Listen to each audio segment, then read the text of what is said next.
Hello, hello, hello. I just thought it was important to say that today I'm taking a big step in my filming journey and I'm actually using my back camera instead of the selfie camera. It's better quality. I've known this the whole time, I've just been scared. It's winter. My mood is very melancholy and I'm just trying day by day to make it through. Routines are really saving me in this season, and so I want to talk about the strange fact that most of life really is the same actions repeated day to day. But even so, life has a continuous story that differs day to day. Also, those daily actions help make up bigger things that happen in your life. My friend's spiritual director gave her an exercise that really helped her notice change, and I want to talk about that exercise and what she gained from it. Honestly, it's something I need to do as well. The point of the exercise was to help my friend notice that change happens slowly, but that even though it's happening slowly, it's happening. It doesn't mean it's not happening. The point was also to notice that daily repetition kind of helps anchor your habits, and move you through life. Okay, so this exercise from my friend's spiritual director, it was very interesting.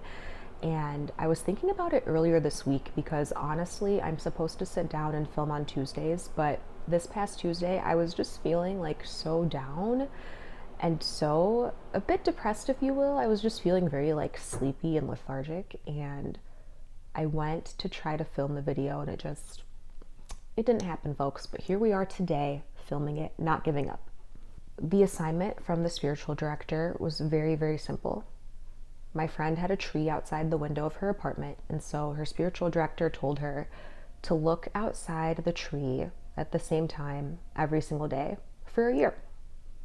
She wasn't supposed to write about it. She wasn't supposed to do any fancy meditations or anything surrounding it, but she was just supposed to look outside at the tree and notice it. So what my friend found over time, as she looked at this tree day to day, most days it felt like the tree was the same. She would look at it and it didn't really change. But then all of a sudden, one day she would notice, oh my gosh, it's actually changed drastically. And that's what happened during the seasons, that happened during the 365 days of the year. So as you know, well, you might not know, we're in Chicago, so we really get seasons up here. In the winter, the tree was barren. There were no leaves. In the spring, little buds started to appear that fully bloomed. In the summer, the trees were sporting bright, vibrant green leaves. And then as autumn approached, those tree leaves began to change colors, beautiful reds, oranges, and yellows, until finally the leaves fell off and we were back to the winter. So it's interesting that we all kind of know about these seasonal changes. That's not revolutionary, but actually taking the time to pause and look at and notice the changes really helped my friend see, and even helped me see secondhand as I was reflecting on this exercise. Like, clearly things were happening sort of behind the scenes that were invisible to my friend's naked eye or to my naked eye. I go on daily walks, and so I tend to look at the trees as well. There's one right behind me right now and it's completely barren, I guess in front of me, but the tree is barren right now. And it's just gonna feel barren for a long time, but things are happening within the tree. And one day, probably in March or April, I'm gonna start seeing leaves on the tree again. It's kind of a note to show that while change may be imperceptible sometimes and may happen slowly, change is happening. The only thing that's not happening is nothing. And I thought this was a really good metaphor for what I'm feeling this winter, because things are kind of just dragging for me right now. I think that's a normal thing to feel. A lot of people have seasonal affective disorder, as it's called. I certainly have that, if you will. But it's just really a lack of sunshine that is making me feel less energized. Sometimes that slowness of change that's not really visible to the eye is really noticeable, and for me it's really noticeable this winter season. I think the thing that has driven me so crazy about winter, that I am very much like forcing myself to learn to embrace, and we're getting there, but it's a slow road, is that winter forces you to slow down. You cannot rush in the winter. You wake up, at least where I live, and there's ice outside and there's snow. You need to be really careful when you're walking outside, especially because there's black ice, which you often can't even see. You just need to tread lightly, move carefully, and move slowly so you don't get seriously injured. Also, your car might be buried in snow. You might need to clear the pathway in front of your garage before you can go outside. You can't just like pick up and go with the same sort of whimsy that you might do in the summer. As someone who is naturally very energetic, loves being on the go, loves walking outside, just loves being in nature, it can be so hard for me to just accept that this is a slower season. Like, I can still go in nature, and I do. It's actually really helpful toward my mood, getting the little sun that I can, but it's not something that I can like just muscle my way through. I have to live in accordance with the seasons.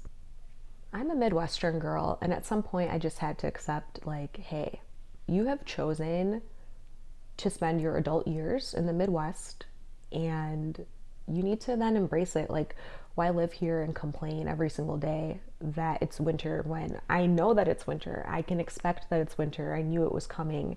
I have to learn to kind of look at the good side of it. So I really try to give myself pep talks. They don't always succeed, but I really try to give myself pep talks. I try to look at the bright side of things. I think winter is naturally a time to slow down, as I said. That can be a positive. You can work on really deep focus projects that you might not get around to in the summer, especially because you might have less social time. You can do a lot more introspective work. The nights are a lot longer, so you can hunker down and read, for example. You can be a lot more productive on like personal introverted hobbies. Also, I will say, I gotta give it to winter. The best sleep of your life happens in the winter because your body temperature cooling down helps you fall asleep. And so at night in winter, it's so cold. So when I wake up in the winter, I always notice that I've slept really, really deeply, and I am grateful for that. Even though I try to give myself all these pep talks, tell myself it's going to be the best winter ever, which we're still hoping for and still working toward, sometimes, can't lie to you, it just turns into a scroll session. It's just me looking at random clothing that I could be wearing on vacation in a summery place, aka escapism. It's also helpful to remember that you just need a lot more grace for yourself in the winter, and understanding biology is really helpful. For example, I was just saying in the winter, you get more tired, and that's because it's dark outside. Your body naturally responds to darkness by wanting to sleep. And so understanding these things can help just take away this feeling that like you're morally failing because you're tired or because you're moving more slowly. Like, that is just natural. It's something that has to be embraced. And this, by the way, is where routine becomes like an absolute lifeline for me. Habits matter. They make up your whole life.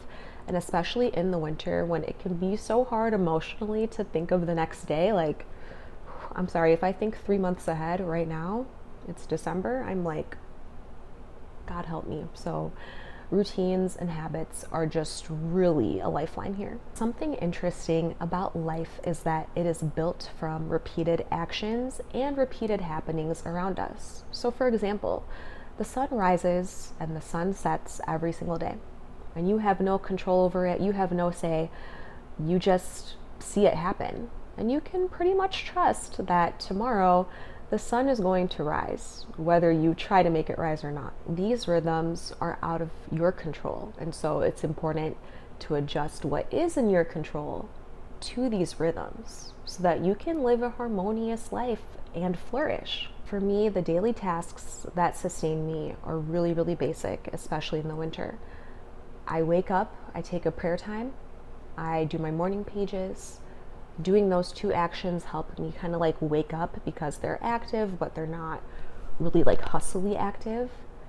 I wash my face, I brush my teeth, I make breakfast for me and my husband. I go on a morning walk. Those are all things that set me up for the day, that I know if I accomplish, I'm going to feel better, I'm going to feel closer to God, I'm going to feel mentally engaged, I'm not on my cell phone. Like, that's a good morning for me. Then, depending on what tasks I have to do, because I kind of work in this multi-hyphenate way, I have a daily to-do list, Monday, Tuesday, Wednesday, Thursday, Friday, and the tasks kind of look different day to day. So even if I'm not feeling motivated, the point is I have that list, I can pull it up, I can look at it and say, okay, this is what we're doing today. Having these predetermined lists, having this predetermined schedule just helps me keep going even when I don't feel like it. Because, like I said, the other day was a perfect example of like, I just could not even be bothered. I just wanted to go back to bed. It was like 2 p.m. But knowing what I have to do, at least I can pick something on the list and keep moving forward, because life is day to day. It's made up of those small actions, those small habits, changes happening over time, slowly and inevitably. Doing the basics is more than enough because life is made up of the basics. It's kind of like if you work out for 20 minutes a day, that is better than you working out once a week for 3 hours in a really intense session. A little bit every day helps. A little bit every day helps you learn and helps you grow. So you don't need dramatic reinvention sometimes. Sometimes that is what you need. But sometimes you really just need to take a few minutes and sit down and think, what is the next right thing to do? And then take that step. Embracing that kind of repetitive nature of things can also really help you move through the seasons. Like right now, when I'm on my morning walks, I'm just thinking, what am I grateful for? Listing out 10 things. And those vary day to day. Maybe I noticed something that my spouse did that was really kind, or maybe I got to have a phone conversation with a friend I haven't talked to in a while. Those are all things I can note that I'm grateful for, and that inspiration can also help keep me moving forward. Also, moving through winter, whether that's metaphorical, literal, it just requires a bit of trust. It requires knowing that things are changing, even though you can't see them, and that one day the leaf is going to bloom on the tree. Daily repetition becomes a way of investing in and participating in ongoing transformation that can really bloom into a big, beautiful thing one day. A lot of life is doing the same things every single day, and quite frankly, that's exactly how we change. I'm Adora Namigade. Until next time.